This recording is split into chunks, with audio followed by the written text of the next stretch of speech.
Today we're going to read the story of the Gobster Adventures of Ace. All right.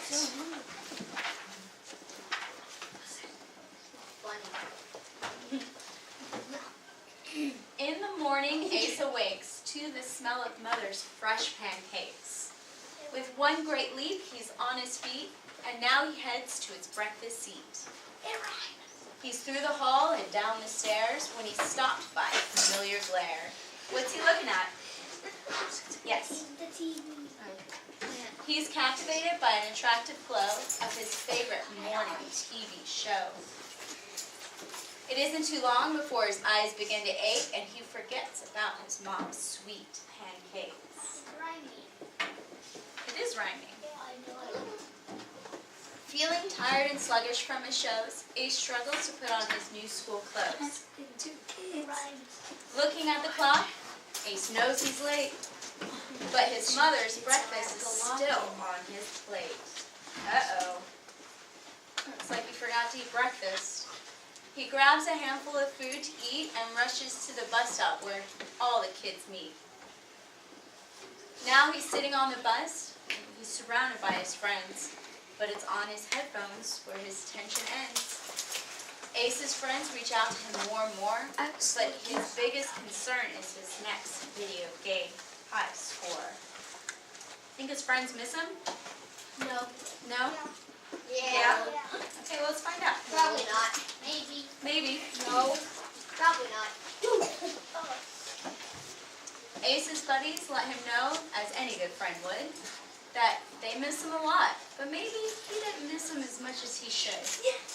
Now, sitting in class, his teacher's concerned. Where's your homework? I need to know what you've learned. Sadly, he replies, I'm sorry, Mrs. Nye, but it's hard to tell you a lie. And with a somber sigh, he says, I didn't even try. Feeling pretty low, he starts feeling even lower. He's a belly ache, a chill, and so many questions still. He's trying to remember where all his time goes, but all he can think of is his video games and his TV shows. No. The school bell rings and all the children sings. Our school day's done. But Ace, he isn't having any fun. Tired and feeling like a slouch, all he can think of is his games and his couch. And then he thinks to himself, I know the trick. I'll play my video games until I don't feel sick. Think that's going to make him feel better? No. It's going to make him feel even worse. Ace asks for a cookie, and he tosses his books on the floor, and he grabs his controller, and he plays his games until his thumbs are sore. His thumbs are throbbing, his stomach is turning, even his eyes are burning. And through all the pain, he keeps playing his games. But when Ace is finally done, he suddenly realizes he still feels the same. You guys are so stubborn. Soon he feels even worse than before. Upstairs to his room, he shuts the door. He turns on his computer once more, to the internet, music, and even more games he feels like he has to explore. It's time for dinner, his mom calls out. Be sure to wash up before I have to shout. Whoa. Washing his hands, Ace looks up, and what he sees is a surprise. That's the funny part. His own reflection catches his eyes. His eyes well up and he starts to cry. He can't even see himself no matter how hard he tries. With tears down his cheeks, it's his mother he seeks. He cries out to his mom, what's happening to me? My eyes are so heavy I can barely see. All my fingers are bent. All my energy is spent. And my arms look like spaghetti and meatballs. I feel so big, I'm not even sure I can get through the halls. My face is slimy and covered in goo. Ace looks in the mirror and shouts, ew. My hair is so wiry, it's too tough to comb through. Mom, look at my belly. It looks like some sort of weird jelly. What's happening to me? What is happening to me? He's getting sick. With great sympathy, his mom sighs, "I can hardly believe my eyes. I've seen this before. With Misty, that little girl next door. I bet the reasons are the same. She lost herself in TV, music, and video games. And all that junk food, what a shame. You'll look like this every day unless you change your ways. So you better shape up, Ace, or you'll turn into a gobster." Fear is growing in his teary eyes. "Gobster? What's that?" he cries.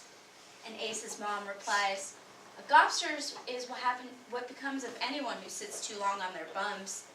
It happens to girls and boys that play with too many toys or stay inside all day and waste away. They don't eat right and they turn into a gobster overnight." Tears are streaming from his eyes. Ace slouches and sighs. "What should I do? Am I a gobster too?" Clutching him in her arms, Ace mom replies, "Ace, my love, don't feel too blue. You can find your way back to you. Just listen to me and you'll be okay. Get up early on every school day so that you can eat right and fill your tummy and not end up feeling weak and gummy. You'll finish your homework faster too, and Mrs. Nice, she'll be so proud of you. After school, don't sit on your bum. Go outside and have lots of fun." With a look of fear, Ace cries, "I don't know how. Kids can sometimes be so cruel. How can I face him and go back to school? Won't I look like such a fool? You tell me to be strong, but Mom, what if you're wrong?"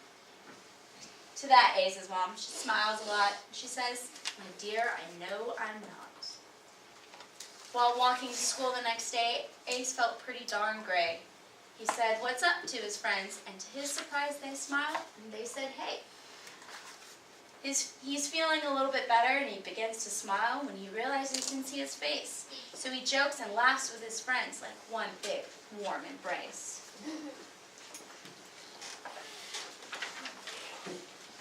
His teacher says, "It's good to see you smile with your friends instead of a gobster who wasn't anyone's friend."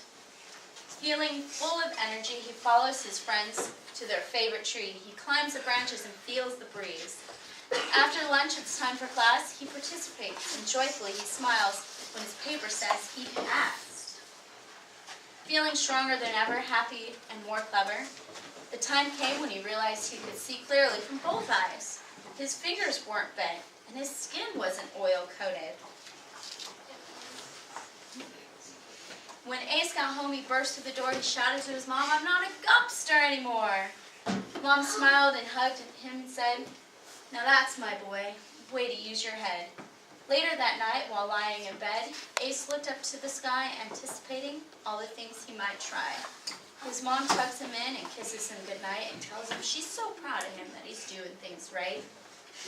Softly she says, "Close your eyes, it's time for rest, so that tomorrow you can be at your very best." Okay, raise your hand and somebody tell me what happened to Ace. He started playing video games and started eating too much food, and he's turning into a gobster. Very good. So, does anybody know anyone like that in their life, maybe? Really? Mr. Mendoza?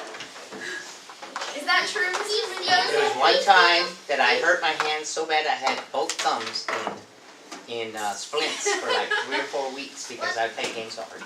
Wow, so you were like the gobster where his fingers were bent and bloated and sore. You know what the toilet is? It's where when you get the grade you get into the toilet and he steals from the toilet. I don't steal from the toilet. You do. I'm sorry. Any more questions for Nicole? Any more questions?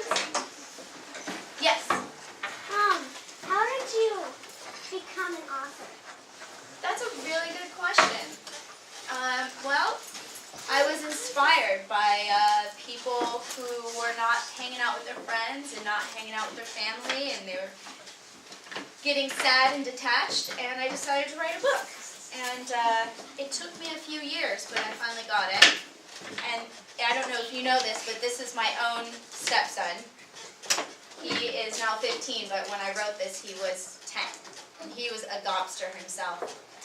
But he's not anymore, so the good question. Anybody else? I think it's not real. Yes. My favorite game on Xbox is Minecraft. Minecraft. Good.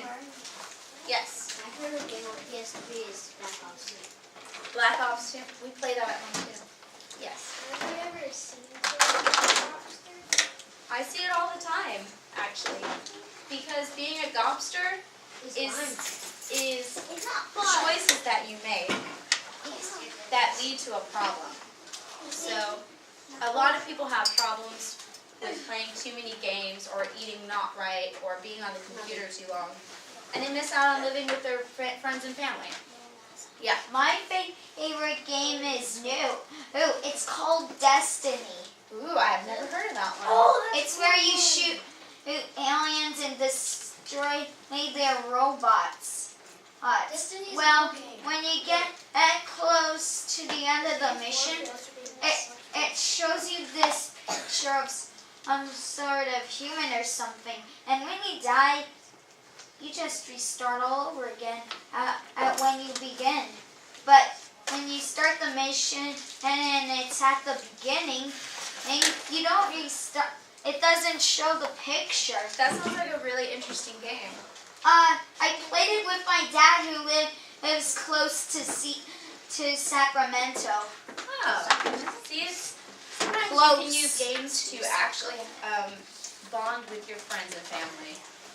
Yes. I like Call of Duty and Okay, yes. My brother and me usually play Halo, D&D, then we go play a board game. Perfect. That's a good night. Yes. One time, my friends, whenever I go to their house, either to have a sleepover or just visit, he has an Xbox and he has all kinds of games on it. He plays Minecraft, and whenever his mom wants him, we used to go, he's not playing like, Mom, 10 minutes. So now you can be like, don't be a gobster, go talk to your mom. Yeah, it could be like, go listen to it. That's right. My favorite game is Family Friends. Oh, I've never heard of that one. I did. Okay, you guys. Any more questions? Any more questions? You guys are a great audience. You can go back to your seats. Oh, wait. One more question? How do you get a book like published? That's a good question. I think you should give a book to the two best questions. Oh, that's a good idea. So far, go ahead, answer the question. How do you get a book published was the question, and I self-published. So that means I wrote it, I edited it, and I brought the illustrations to a company, and they put it in this book for me. So it costs a few $100s, but it's not that. It's really, really easy to do. So if you ever have an idea, it's very, very possible for you to have a book too. You just have to see it through, because no one will see it through for you. You have to bring it to them. Any more questions? I have one. Yes. How many years did it take you to write? That's a good question. So this was my first book, so it took me about 5 years. What? It took me about 5 years, but you know, when you're writing a book, you pick it up and you put it down, you know, it takes a while. And then you edit it, and, you know. Remember how many times Daniel 53. Jr. had to rewrite his book? Like, 50. No, 53! 53. Go back, turn around. Yeah, it takes a while. It takes a while, but that's why I'm so proud of it, How because much time did it take you? how many times? 5 years. I'd say that I rewrote this about 15 times. I was 3 years old when you started writing that book. Yeah, wow. I was That's a really good question. Anybody else? Yes. why do you have to give it to the company? Why can't you just start doing it? Why can't you just start giving it away to other people? You could see if a company will publish it for you, but that's more difficult to do. It's a lot easier to just provide it for them. And then, plus I like doing that because I know for sure I'll get it the way I want it. It's a good question. Yes, North Dakota. I don't have one. Okay. Yes. How did you become an author? I just wanted it. So I started writing it. Anybody can be an author, you just have to want it and start writing. And then everything kind of goes from there. Yes. Did you make this with anybody else? Did I what? Did you make this book with anybody else? With anybody else? It says No. Well, I had an illustrator. She did all the pictures. Valerie. Yep. But as far as the writing, I did all the writing myself, and I had a few people edit it, but it was pretty much all me. That's good, right? It's a long process. It is a long process, but it's worth it in the end because I get to share it with you guys, and that means a lot to me. So, What? any more questions? Yes. What inspired you? What inspired me? My stepson. He inspired me. I have the book. He inspired me, and I'm happy to say he's a reformed Gobster today. So that's true. He's 15 now, but he was about 10 when he inspired me. So yes. How did you get the idea of making that book? Well, really, I was inspired by. I saw a problem, and we missed him, and so we started teasing him about how much we missed him because he was playing too many games and not hanging out with us or his friends, and it just sort of spun out from that.